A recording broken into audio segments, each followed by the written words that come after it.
The morning of August 12, 2025, Washington, D.C. was unusually quiet.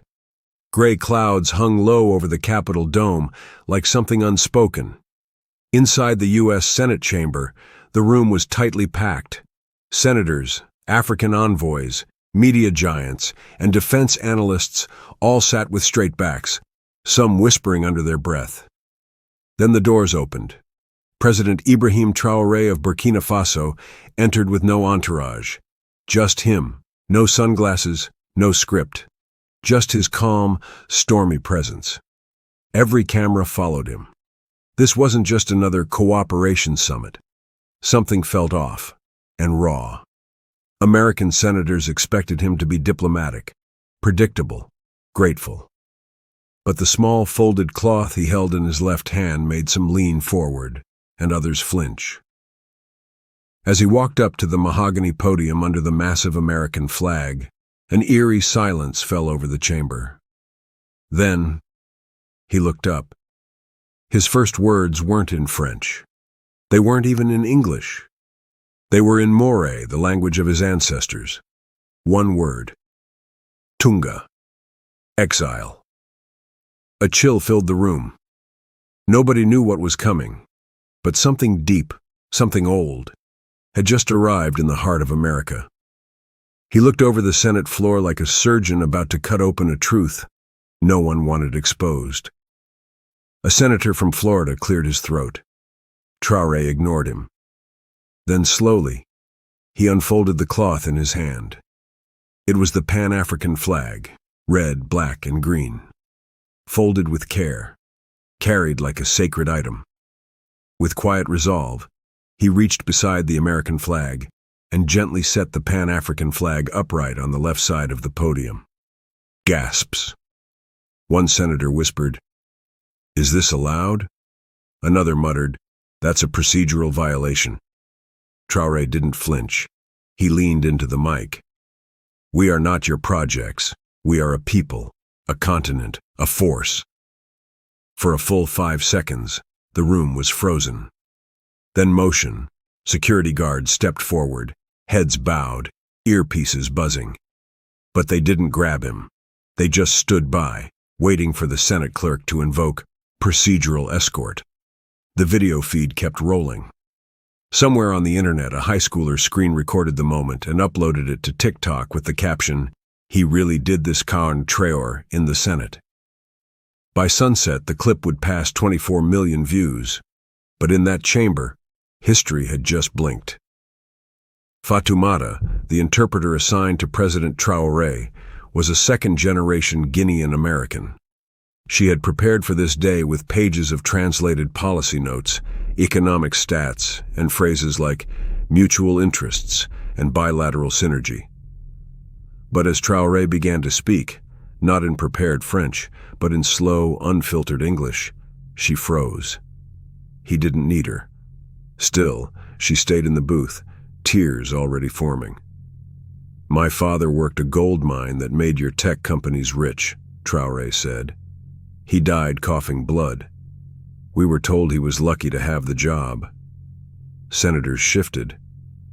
"Your planes dropped food to our refugee camps, the same week your companies signed new mining deals.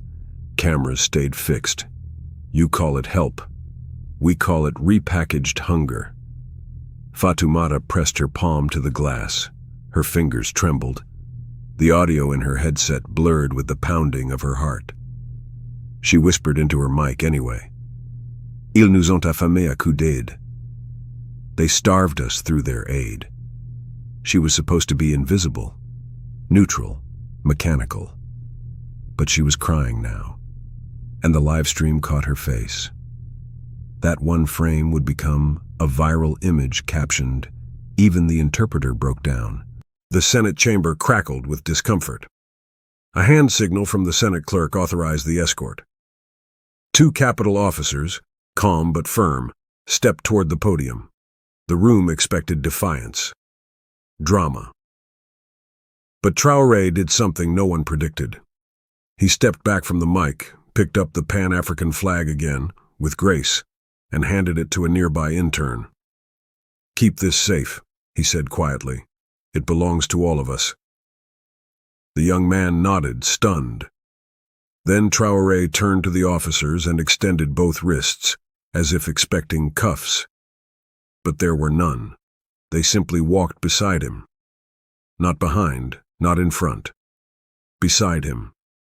As they neared the chamber exit, an old black janitor paused with his mop, tears sliding down his wrinkled cheeks. He looked Traoré in the eye and whispered, "Been waiting 50 years for someone to say it." Outside, reporters screamed questions. "Mr. President, was that a protest? Did you just declare diplomatic war?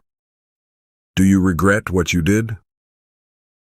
Traoré didn't respond, but his silence became a language, one that couldn't be misquoted, one that even those who hated him could feel.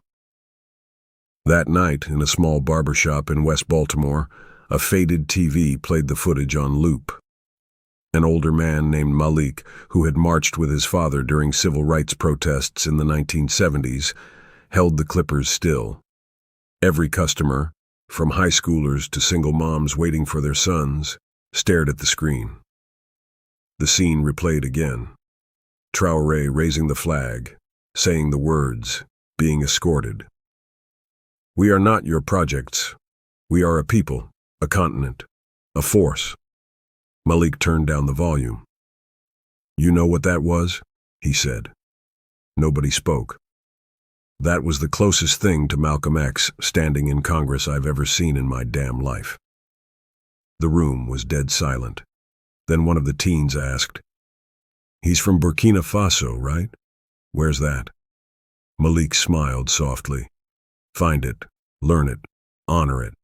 That brother just made it bigger than America." A mother nearby wiped her cheek. Traoré wasn't just a foreign leader anymore. He was a mirror, a brother, a rupture in silence. And that little barbershop, like thousands across the globe, suddenly felt closer to Ouagadougou than to D.C. Back at the Burkina Faso embassy in Washington, Traoré sat quietly, hands clasped. His aides were panicking. "Mr. President, there's already backlash." State Department's furious. CNN just called it a bold violation. He said nothing. Then the phone rang. It was his mother, calling from Ouagadougou. She'd never called him during a foreign trip before. Ever. She didn't speak English, only Dioula. Her voice, soft and old, came through the receiver. "Muso Yabarika? Is your soul still whole?" Traoré blinked, tears threatening. He nodded.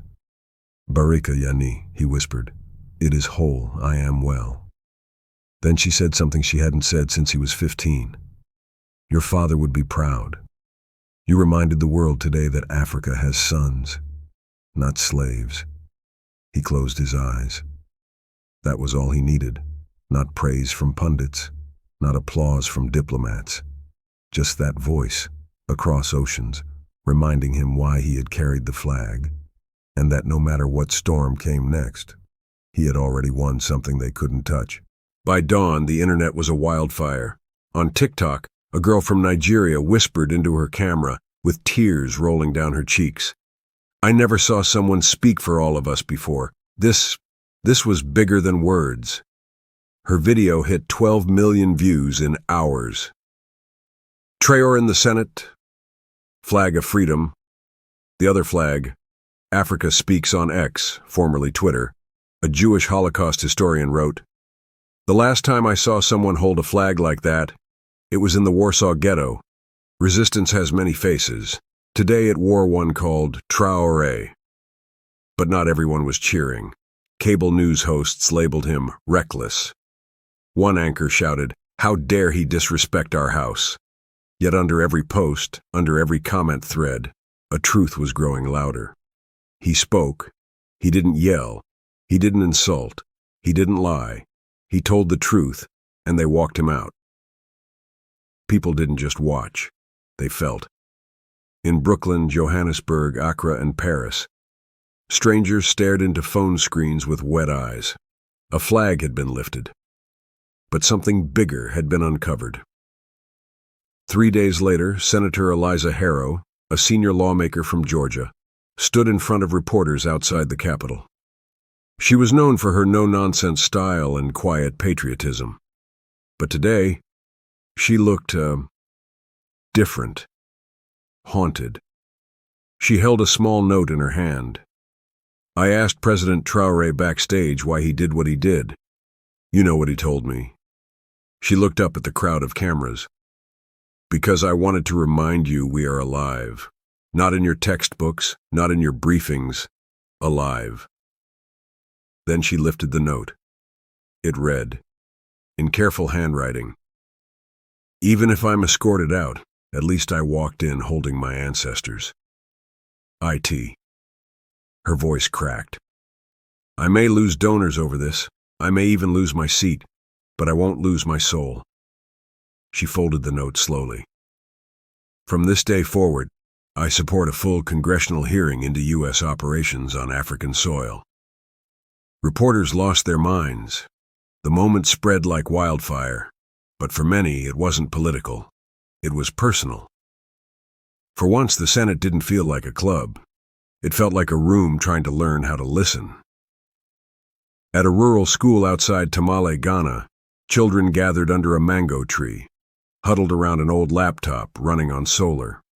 Their teacher, Mr. Kofi, had spent the night downloading the clip to play offline.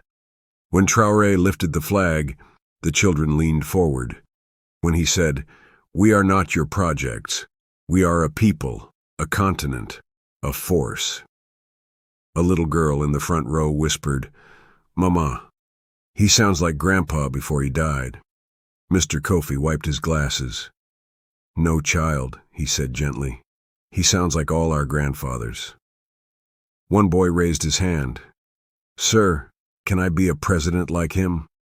"Yes," Kofi said, his voice shaking. "But not if you only study. You must also remember." "Remember what?" "That you are not someone's shadow. You are the sun." A student drew the flag in her notebook beside the words, "Not a project." That evening, across Ghana, over 300 schools played the speech during assembly. Not because they were told to, but because the children asked. Traoré didn't just shake D.C.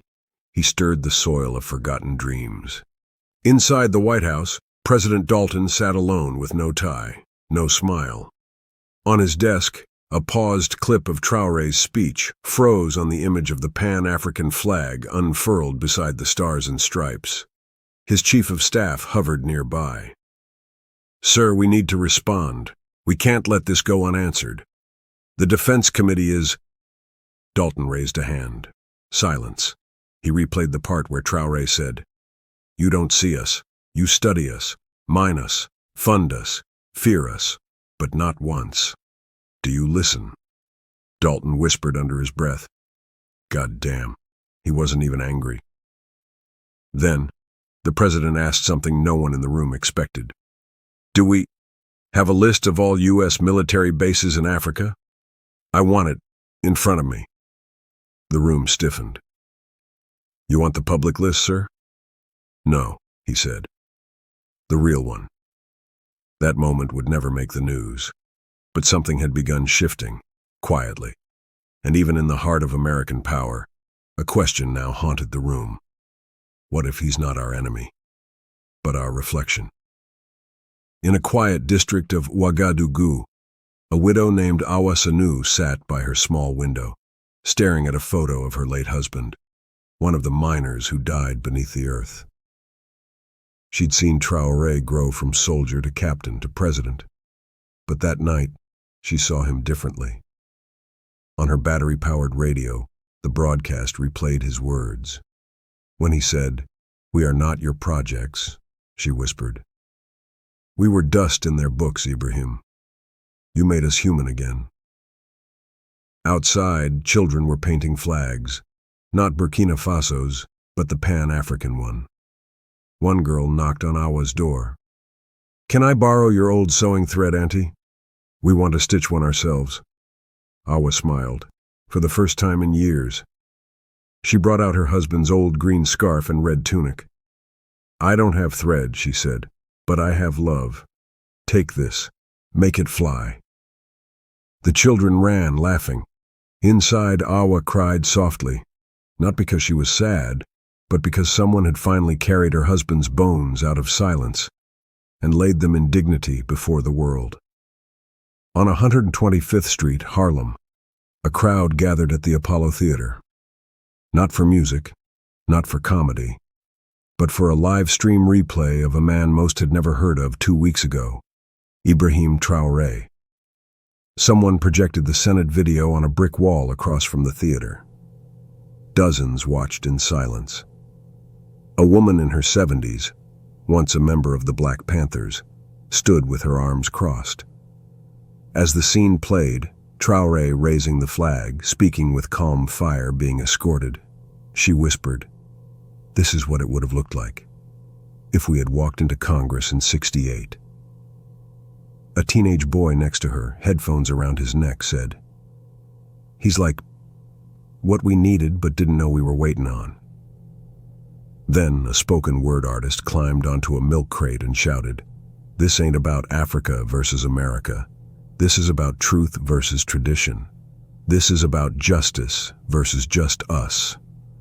The crowd erupted. That night, thousands signed a petition demanding U.S. hearings on African exploitation. But more importantly, thousands felt alive in a way they hadn't in decades. Because one man didn't yell, he stood. 2 weeks after the Senate incident, President Ibrahim Traoré returned to Burkina Faso under a low-hanging sky. No red carpet, no parade. Just dust, drums, and thousands lining the roads, barefoot, waving hand-sewn Pan-African flags. But he didn't go to the palace. He went straight to the old mining fields of Houndé, where his father once worked, where hundreds had died inhaling dust, digging gold for foreign hands. As the sun set, he knelt by the memorial. No camera crew, just silence, just him. Then he spoke into the wind. "I brought your stories to their marble floors. I spoke for every cough they forgot. I carried you into their chamber." Behind him, an elder wept. He didn't just raise a flag, he raised the dead. And somehow, it felt true. The next day, photos surfaced. Traoré covered in dirt, bare hands cleaning the names on old plaques, while Western leaders flew to luxury forums to discuss post-conflict investment. But the world noticed. For once, a president was walking into graves, not gala dinners. And that image? A muddy suit, a bowed head, a single flag. It broke the internet and reopened every wound they tried to forget. A week later, Traoré agreed to appear live on U.S. primetime television, Global Forum with Dana McClary, broadcast to 61 countries. The anchor opened politely, then struck. "Mr. Traoré, why are you so angry at the West?" He didn't blink. "I'm not angry, I'm awake. But surely diplomacy doesn't require gestures like flag raising." He leaned forward. "When I was 10, I saw a UN soldier eat chicken while my brother died of hunger 10 feet away. That flag you saw was not a gesture. It was my brother's voice." The studio went silent. Then he added softly, "I didn't raise a flag to disrespect your house. I raised it to remind the world that Africa is not your basement." Backstage, a young black producer quit mid-show, not out of protest, but because he couldn't stop crying. The live stream comments exploded. He didn't flinch. This man is fire wrapped in dignity. This should be shown in every classroom. When the show cut to commercial, Dana sat frozen. Because for the first time in her career, she didn't have a comeback. At a children's hospital in Monrovia, Liberia, a little boy named Jonas, battling leukemia, held his IV pole like a microphone and mimicked Traoré's voice. He had memorized the entire speech. Doctors would find him whispering to himself, "We are not your projects, we are a people." His nurse, a Ghanaian American, recorded him performing the speech one morning with a paper flag taped to his gown. She uploaded the video with the caption, "This is what President Traoré did for our children. He gave them words bigger than their pain." Within hours, the video was reposted by millions. Even celebrities like Lupita Nyong'o and John Boyega shared it. The boy's mother, clutching her headscarf, wept as flowers and cards from strangers poured into the hospital. "I thought my son would die silent," she said. "But now, he wants to live long enough to speak for others." When Traoré saw the clip, he didn't speak. He just stood by a window staring into the night sky, then whispered, "Jonas, I carried the flag for you, but now you're the one carrying it forward." September 2nd, 2025. Nairobi, Kenya. The United Nations hosted an emergency global development and sovereignty summit after mounting global protests and policy walkouts across African capitals. Every major head of state arrived: America, France, China, the UK. But it was President Ibrahim Traoré's name the world waited for.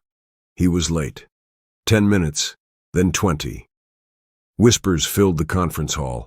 Some said he wasn't coming, that he feared assassination, that the US had banned his speech. Then the lights dimmed. A small spotlight glowed at the far end of the hall, and from a side door, alone, he walked in, wearing a plain dark suit, holding nothing but a folder and a folded flag. The room fell into a death silence.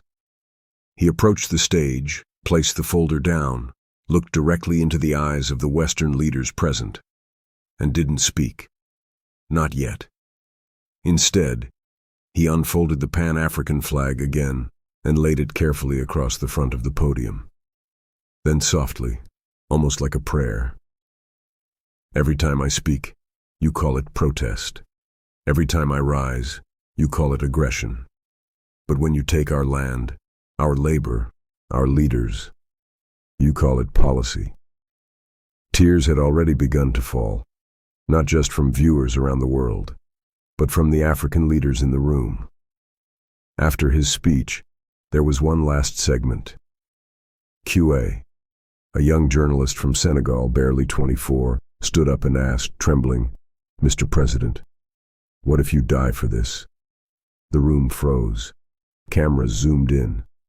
Everyone held their breath. Traoré gave the longest pause of his life. Then, slowly, "Then I die finally standing. Not begging, not explaining, not apologizing." He stepped down from the stage. But before he reached the stairs, an unexpected sound echoed. Applause, first from the back, then from the sides, then standing ovation, not from Western leaders, but from students, activists, diplomats, even bodyguards. The moment was live-streamed. Every major news outlet tried to spin it, but it was too late. That clip, captured in over 70 languages, hit 1.2 billion views in 3 days. A grandmother in Detroit cried. A prisoner in Lagos raised his fist. A teenage girl in Sudan stitched the flag into her backpack. Traoré hadn't just led a nation, he had awakened a continent. 2 weeks later, a handwritten letter appeared online. It was from Jonas, the 10-year-old cancer patient in Liberia, now too weak to speak. His nurse had helped him write it. "Dear President Traoré, I can't walk anymore, but I still remember your words. I told Mama that when I close my eyes, I'll go stand in your flag. Please don't stop. Don't ever stop. You're not loud, but you're the first person who made me feel real. If I don't wake up, tell people. I tried to be like you. Love, Jonas." When Traoré read it, he didn't speak. He folded the letter, placed it inside his jacket pocket. And that day, in front of 3 million mourners who gathered in Ouagadougou to honor Jonas, he raised the flag again. But this time, he cried, not just for Jonas, for every voice that was never heard, for every child who never lived long enough to fight, for every elder buried nameless under someone else's empire. And then, he whispered, "I am no longer your president, I am now your servant, of the soil, of the stories, of Jonas. And with that, he stepped down from the podium and into history.